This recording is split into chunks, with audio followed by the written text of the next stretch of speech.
Buenas noches. Hoy vamos a ver la clase, una bacteria que se denomina Treponema pallidum y que produce una enfermedad que se denomina sífilis.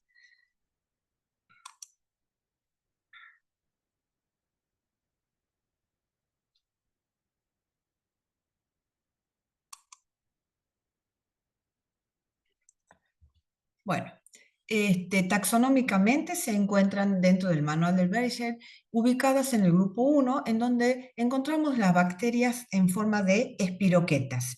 Dentro de esta tenemos género Borrelia, el género, por ejemplo, Leptospira y el género Treponema. El treponema se encuentra en el género número 3 y la especie es Treponema pallidum y Treponema carateum. Y las subespecies tenemos Treponema pallidum, subespecie pallidum, pertenuo e endémico. Treponema pallidum, subespecie pallidum, produce la sífilis transmitida sexualmente y sífilis congénita. La subespecie pertenue produce la frambesía tropical o enfermedad de Pian. La subespecie endemicum produce la sífilis endémica no venérea o enfermedad de Begel, y el Treponema carateum, que es otra especie, es que produce la enfermedad de Pinta o mal de Pinta. Estas bacterias, cuatro bacterias, son parásitos obligados del hombre y no se conoce el reservorio en la vida reservorio animal, ni se encuentran libremente en el medio ambiente. Son morfológica, serológica y químicamente indistinguibles entre sí. Por lo tanto, las pruebas que se utilizan para detectar la sífilis transmitida sexualmente, que es la más frecuente, van a ser pruebas que no van a servir para detectar las otras enfermedades. Lo que ocurre que las especies Pertenue, Endemicum y Carateum son especies que tienen un tropismo especial por la piel, o sea, tienen un dermotropismo y no producen prácticamente daño sistémico, producen lesiones en la piel que se transmite por contacto directo y se dan en distintas áreas, sobre todo, por ejemplo, el treponema endémico se da en el este del Mediterráneo, en la zona de África. El pertenue se da en la zona de Ecuador y el carateum se da en la zona de México, en las personas nativas de México, en América del Sur y América del Central. Por lo tanto, estas enfermedades van a poder ser distinguibles entre sí por sobre todo por las características de las lesiones y por el área geográfica en donde las encontramos. ¿Cómo son los treponemas? Los treponemas son unas bacterias alargadas de forma helicoidal, son flexibles, móviles y que tienen una longitud hasta de 250 micras, pero muy delgada, de 0,1 a 3 micras de diámetro. Son gram negativas según la composición de su pared celular, pero son de difícil visualización en una microscopía óptica porque no se colorean con las coloraciones que nosotros conocemos, como por ejemplo una coloración de Gram. Para observarlos en fresco se utilizan las microscopías, pero técnicas especiales como ser la microscopía de campo oscuro o técnica de contraste de fase en el microscopio, o también podemos observarlo de manera directa haciendo una coloración con inmunofluorescencia o tinciones con impregnación argéntica. Se caracterizan porque presentan las espiroquetas en sí una rápida rotación alrededor del eje, o sea, presentan un movimiento que es característico de estas bacterias y eso se debe a que ellas tienen como ay, no me sale, como un flagelo que va desde un extremo al otro extremo de la bacteria y que hace que haya este movimiento sobre sobre su eje.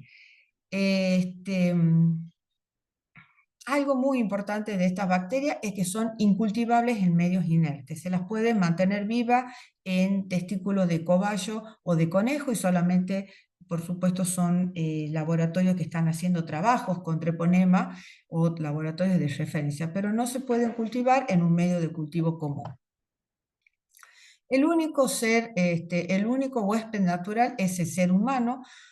Son muy sensibles al medio externo, por lo tanto, no sobreviven fuera del cuerpo humano y las especies que son patógenas para el hombre tienen su extremo ausado, significa que es un extremo como en punta, y se caracterizan porque tienen una división por fisión transversal.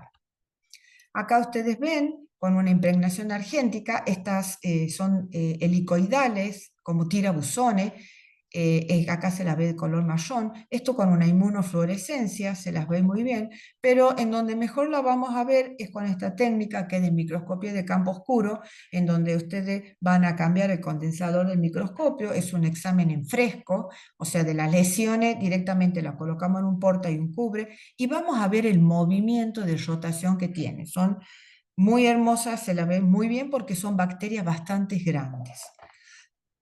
¿Cuál es su estructura? Acá estamos viendo que tiene una o sea, en formas así helicoidales, y tienen de un extremo a otro un axón, o fibrilla axial que se llama, y que rodea toda la bacteria para darle ese movimiento de rotación sobre su eje. Si hacemos un corte transversal, vamos a tener una membrana externa que tiene lipoproteínas para el lado externo y hacia el lado interno de la misma. Luego hay un espacio periplásmico en donde están unidos las fibrillas axiales, acá se encuentran los motores de estas fibrillas axiales que van de un extremo al otro, rodeando todo el cuerpo de la bacteria. Luego tenemos un peptidoglicán, lipoproteínas y una membrana citoplasmática y un citoplasma de la bacteria. Si hacemos un dibujo, acá vemos lo mismo, una envoltura celular externa, en donde se encuentran luego un espacio donde se encuentran las fibrillas axiales, la membrana, la pared celular, la membrana citoplasmática y el citoplasma de la bacteria.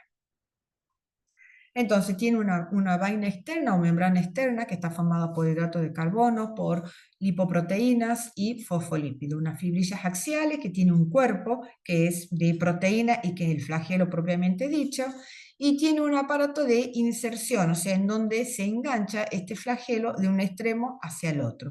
Y el cilindro protoplasmático tiene una pared celular, una membrana y un citoplasma. La membrana externa, que es la envoltura externa, es laxa para que la bacteria pueda moverse y permanentemente tiene una gran habilidad, ese movimiento de rotación sobre su eje le da una gran movilidad en medios líquidos, como ser la sangre o la linfa, y está constituido por estructuras de lipoproteínas, polisacáridos y fosfolípidos. Las lipoproteínas, hay varios genes que codifican estas lipoproteínas que pueden ser que estén hacia la parte externa de la membrana o hacia la parte interna. Esta gran cantidad de lipoproteína le van a dar a la bacteria una gran variabilidad antigénica, lo que va a hacer que se defienda de los anticuerpos. También estas lipoproteínas se ha visto que participan en el bloqueo del ingreso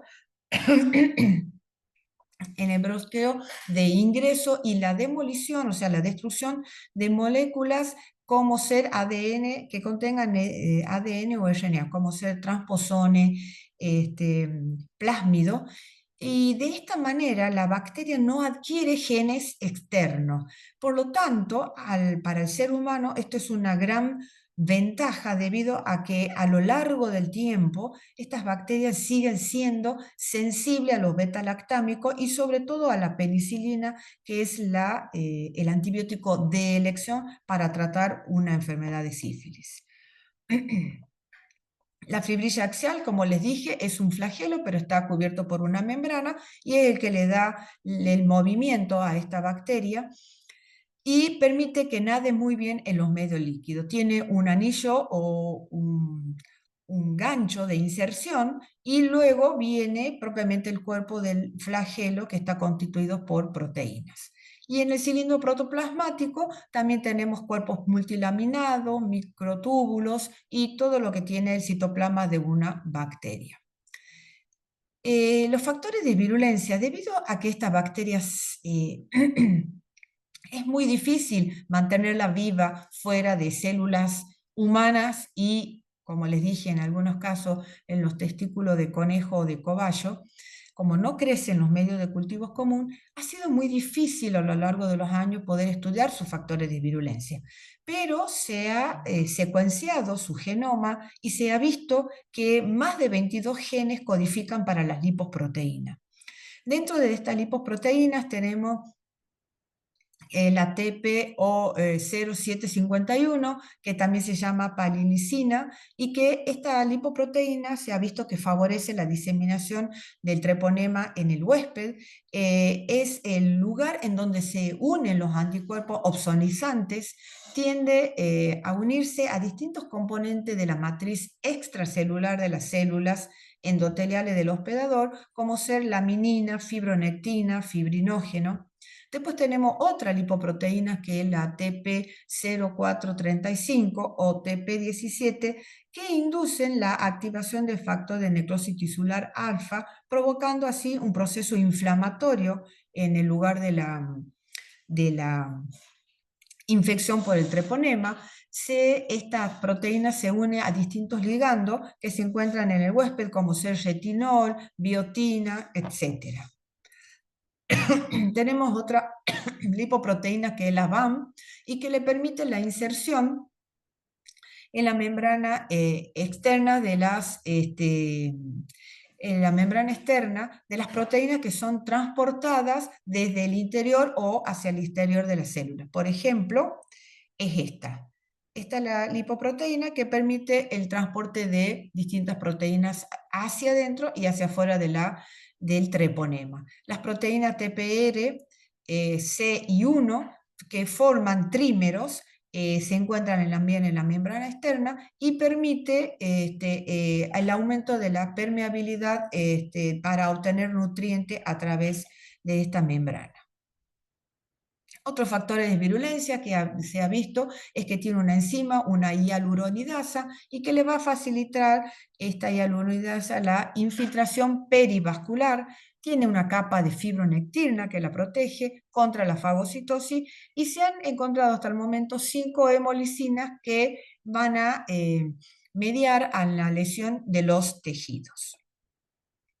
¿Cómo es la diseminación y la inversión del treponema? Esto es algo que se ha descubierto recientemente. Se lleva a cabo en 3 etapas por la lipoproteína TP0751. En un primer instante, esta proteína que está en la membrana externa, pero hacia el exterior, se va a unir a los componentes que tiene el endotelio, el endotelio vascular. Los treponemas tienen un tropismo especial por el endotelio vascular, tanto de los vasos linfáticos como los vasos sanguíneos. Entonces, en la primera etapa, el treponema se une a estos componentes del endotelio vascular y se inmoviliza, o sea, disminuye la movilidad. En la segunda etapa ya se une de una manera más íntima con los receptores que encuentran esas células endoteliales, y de esta manera esta interacción con esos receptores comenzaría la infectividad del treponema a ingresar a la célula. Y en la tercera etapa ya se produce la extravasación de este microorganismo al interior de la célula de los vasos sanguíneos. Acá vemos el dibujo o el esquema. Acá tenemos la primera etapa en donde se une al endotelio y se inmoviliza. Luego ya se une a un receptor de ese endotelio, y en la tercera etapa es donde ingresa dentro de las células endoteliales. Penetra. ¿Cómo es que es la patogenia? Penetra a través de las membranas de las mucosas, tanto intactas o que haya una pequeña herida en la piel. Dijimos que estas lipoproteínas favorecían la adherencia de la célula huésped, y siempre lo va a hacer el treponema por su extremo más delgado, el extremo ausado. La hialuronidasa, que era una enzima, va a facilitar esa infiltración perivascular. tiene el treponema un tropismo por el endotelio vascular y se va a diseminar, por lo tanto, por los vasos sanguíneos y linfáticos a todos los distintos órganos del cuerpo. Por lo tanto, lo podemos tener invadido al cerebro, el encéfalo, el hígado, los huesos, se puede ubicar en los ojos, en la piel, en todos los órganos. Como ustedes ven, ellos viajan por los vasos sanguíneos o linfáticos, entonces se distribuye por todo el cuerpo. La fibronectina, que se vio que tenía una capa de fibronectina, esto lo protege al treponema de la fagocitosis y como viaja por todos lugares, se puede ubicar en los grandes vasos produciendo una dilatación de los mismos que se denomina aneurisma. Entonces, si llega a haber una ruptura de esos aneurismas de los grandes vasos, el paciente se desangra y podríamos decir que esa muerte es asignada por la sífilis que tiene este paciente. Lo importante es que el 50% de los del 50% de los compañeros sexuales van a desarrollar la enfermedad. Es una enfermedad que se transmite fundamentalmente por relaciones sexuales, en mucho menos porcentaje por una inoculación ¿cómo le puedo decir? Así, sin querer, por un accidente, por personas que trabajen en laboratorios con treponema, con transfusiones de sangre en menor medida, o por inyecciones con paciente que esté con treponema, es un bajo porcentaje. Pero sí hay un alto porcentaje de transmisión transplacentaria de la madre hacia el feto o a través del canal del parto cuando ese niño nace por una madre que está sifilítica.